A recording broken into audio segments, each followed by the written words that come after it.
Hey guys, welcome to game number 2 between FXO.Tear and ZeNEX.Life. Tear did take game number 1 on Kadaria with some Immortal Sentry play, I guess you could say, but that wasn't before he used Warp Prisms with Sentry and a lot of cute micro to take out the third base of ZeNEX.Life. And I know I kind of hyped on Kadaria close positions quite a bit that game after doing that map analysis after the game. However, please keep in mind that ZeNEX.Life, he was also doing a map-specific build with that Roach Hydra drop, which would have been really, really strong on that map. So both players were abusing that map, and that's what is really cool to see. You had FXO.Tear see that. He was like, okay, well, I can do this Warp Prism play, then go into a Mortal play, take out those rocks. It's really close.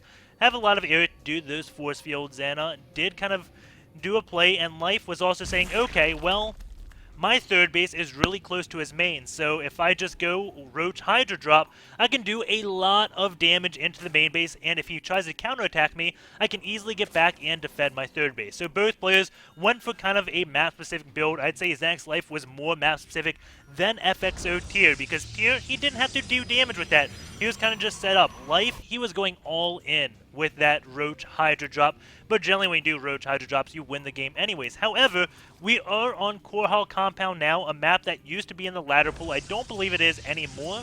If it is, then I have it vetoed because I haven't played this map in ages. However, the key thing to note is both players know this map. I think it was Tear in the last series went for a very specific scout timing in PvP, not scouting after the 13 gateway. Says, okay, I'll build my 13 gate, mine, I'll actually go out, scout around my base, make sure I'm not getting cheesed, mine a little bit, and then I'll go out to scout and arrive just before the Stalker comes. So he definitely knows this map. It used to be in the ladder pool. These players probably have the map kind of figured out. We do have the natural hatch going down before the spawning pool, and that is a little bit odd, but maybe, again, as I did say, Life may have this map just figured out. Or maybe the Overlord, maybe he's used to seeing a scouting worker and didn't see that, so he's like, okay, well, you're not gonna cannon rush me, you're not scouting, because Tear, I should have mentioned this, he isn't going for a Forge Fats expand, and Life now will just be finding that out as the sub next court is built. I'm sorry for not mentioning it. I'm just so used to seeing it. When something different happened, it didn't even look odd to me. That is definitely odd. We had a Zealot being built. He canceled that in order to get the Nexus, and now he will end up scouting and getting Warp Gate. So going for a 1-gate expand before actual army unit.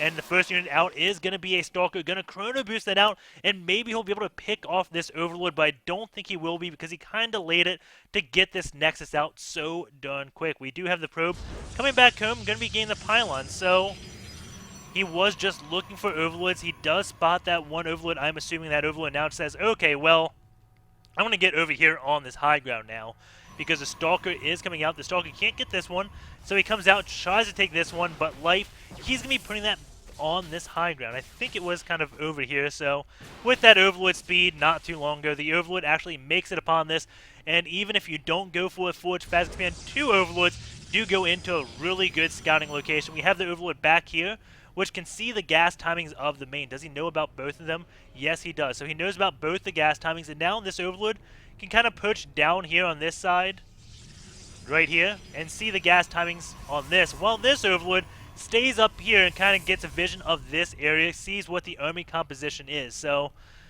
ZeNEX.Life has a lot of good scouting information right now. The single Stalker is going to come out and going to be poking this one drone, and will the drone go down? No, he gets over into a hatch, and we have ZeNEX.Life still going for a really fast third hatch, even seeing that 1-gate expand, and this can be a little bit dangerous because the 1-gate expand, if you don't get any forges, that means your Warp Gate gets done really early. Generally, we see the Warp Gate finishing between the 7:15 and 7:30 minute mark.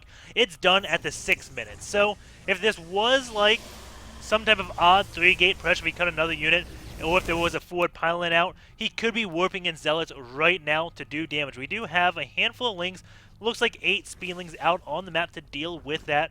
That speed is out relatively early as the lair just now starting, so it looks like he favored getting that early speed, noticing, okay, you're not going for a Forge Fast Expand. I need to get Speedlings out because Speedlings are good at dealing with units.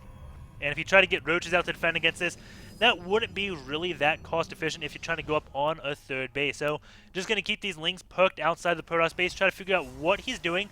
This Overlord right now, seeing all the Sentry Warpins, maybe thinking, okay, there's 4 sentries, it's about 7 minutes in the game. That is looking like it is relatively normal. We don't have FXO.Tear really trying to hide any units. This Overlord does not know about that Robo facility. This Overlord, did he see that gas timing? He saw one of these gases, didn't see this 4th gas. Another, oh, that is the first forge going up. Ling's just running around the map, and we do have a Twilight Council being built. That will be most likely for Blink, I'm assuming. Observer comes, picks off that Overlord, and now Life knows, okay, you got a Robo facility up. You went for an Observer because there's no other way you'd kill this Overlord unless you got a hallucination, which I'm assuming he looked back at a screen when his unit got attacked to see, hey, nothing's hallucinated. Okay, you got a Robo facility. So now he knows the Forge timing and the Robo timing. He doesn't know about the Twilight Council, but he knows that an Observer is out, and that was an Observer first. Ling's going to try to run in, and I think they may have seen that Immortal. I'm not positive. Kind of sees the sentry count dimming. This should probably be around 6 or 7 right now, but it is only at 5. And that is going to say, hey, you have some gas missing. Even though he sees Immortal, that is still going to be like 200 gas that is missing. If he actually saw this 4th gas come down, which he didn't, so I don't know. I don't know if he sees that. Or if he has an idea this is going to be Blink. But the sentry count is definitely a little bit lower than it should be, and that will accommodate his Twilight Council. We do have 2 more gates being built, and this is 7 gates? Yeah, it's going to be a 7-gate Immortal Blink Stalker plus 2.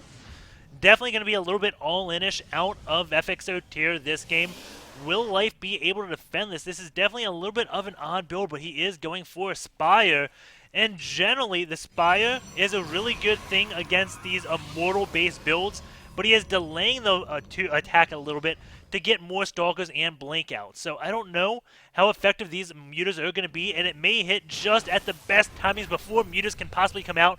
He is going across the map. The Lings and Roaches do see that, and he is going to go for a counter-attack, knowing, okay, if you move across the map, I'm dead. That's all there is to it. I have to do something, and he is going to go for the Stalker, and those Lings are going to get force-fitted. Very nice job by Tear, forcing the engagement now, trapping a lot of those Lings, and now those Roaches cannot get in, but the thing that Life is doing is using a lot of that Sentry energy. You saw a lot of it was at 200, and he had 5. Now he's only got 3.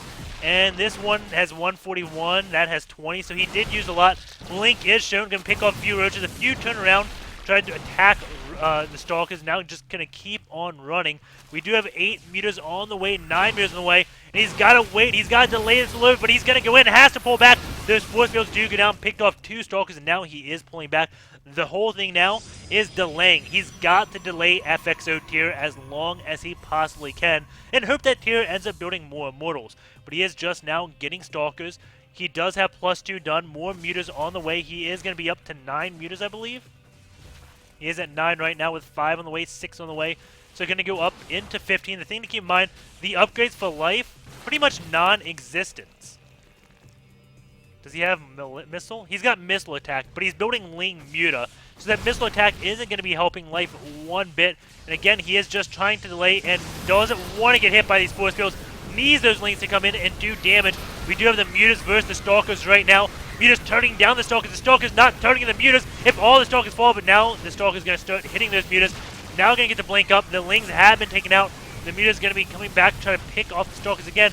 All he has to do is kill off the Stalkers. If he does that and keeps a decent Muta count, he will be able to hold this push off. Drones have been pulled off the line.